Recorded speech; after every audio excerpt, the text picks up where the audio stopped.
Et si le véritable pouvoir n'était pas d'être un héros, mais de devenir l'auteur de sa propre histoire? Nous avons grandi en écoutant des récits, des mythes, des contes, des fictions, qui nous disaient qui nous devions être. Mais vient un moment où ces récits ne suffisent plus. Un moment où il faut reprendre la plume de notre destin. Aujourd'hui, nous allons explorer cette idée puissante. Écrire sa propre légende. Non pas comme un roman égoïste, mais comme un acte sacré de conscience. Car au final, chaque vie est une épopée. Encore faut-il choisir d'en devenir le narrateur.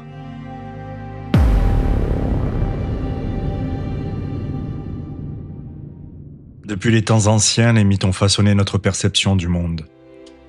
Les dieux, les héros, les épreuves, tout cela formait une carte symbolique pour guider l'humain. Mais à force de vivre dans les récits des autres, religion, idéologie ou fiction moderne, nous avons oublié que le langage crée la réalité. Comme le disait Joseph Campbell, le privilège d'une vie est de devenir qui l'on est vraiment. Le mythe personnel commence là, dans la prise de conscience que l'histoire que je me raconte façonne mon monde intérieur. Si je me vois comme victime, je crée un univers d'injustice. Si je me vois comme chercheur de lumière, chaque obstacle devient initiation. Nos mots sont des sorts, nos croyances sont des runes.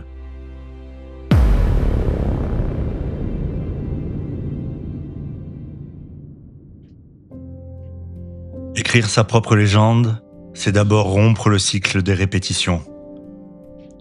Nous héritons d'histoires familiales, culturelles, karmiques parfois. Des scénarios où inconscients se rejouent. L'abandon, la trahison, la peur de l'échec. Mais vient un moment où la conscience s'éveille et murmure. Et si ce scénario n'était qu'un brouillon? Transcender son mythe personnel, c'est réécrire depuis un autre plan. Non plus depuis l'ego blessé, mais depuis la conscience créatrice. Dans cette perspective, chaque événement de notre vie devient un symbole, une épreuve, une initiation, une perte, une mue, un échec, une réécriture. Le mythe personnel n'est pas figé, il s'élève avec nous.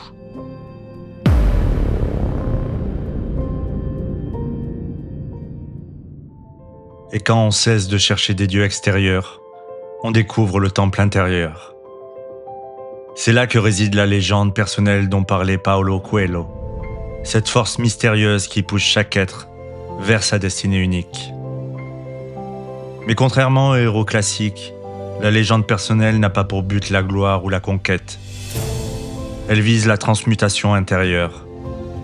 Dans le silence, dans l'écoute, dans la présence, nous devenons le scribe et l'encre d'un récit cosmique qui nous dépasse.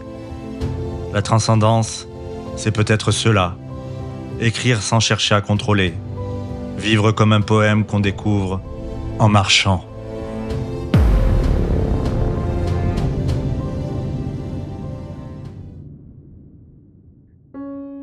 Ferme les yeux. Installe-toi confortablement et concentre-toi sur ta respiration. Inspire doucement par le nez et expire lentement par la bouche. Inspire profondément par le nez et expire lentement par la bouche. Une dernière fois, inspire profondément par le nez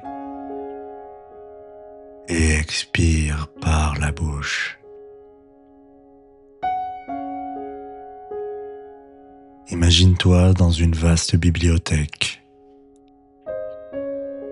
Devant toi, un livre ouvert, le livre de ta vie. ton codex. Observe les pages déjà écrites, les chapitres de ton passé, puis tourne la page doucement. Et à ta grande surprise, tu découvres une page blanche. Sur cette page, tu peux inscrire une intention, un symbole, une image, quelque chose qui représente la suite de ton chemin. Peut-être un soleil qui se lève, une clé, un mot. Laisse ce symbole s'ancrer en toi comme une promesse silencieuse, celle de devenir l'auteur conscient de ton propre mythe. À chaque inspiration et à chaque expiration, ton symbole devient de plus en plus brillant, de plus en plus lumineux. Il s'ancre. C'est la preuve que seul toi es maître de ton destin.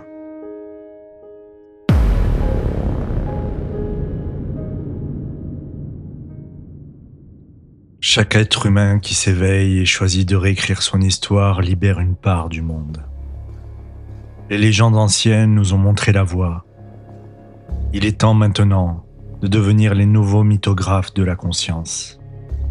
Car le monde ne se sauvera pas par la technologie ou la guerre, mais par les histoires que nous déciderons d'incarner.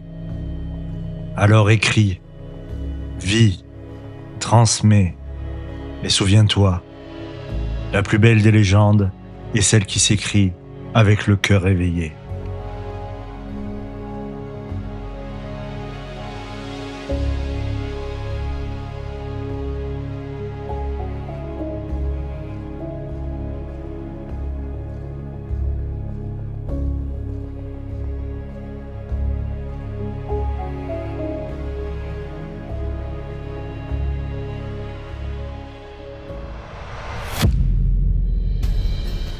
Après les rêves intérieurs, après la légende personnelle, vient le temps des peuples. Là où les mythes façonnent les empires, où les langues se brisent et se recréent, où les civilisations s'élèvent et s'effondrent. Cycle 5, mythe collectif, l'âme des civilisations. Babel, l'Exode, l'Atlantide, les Titans, l'Apocalypse. L'histoire du monde n'est pas écrite, elle se souvient.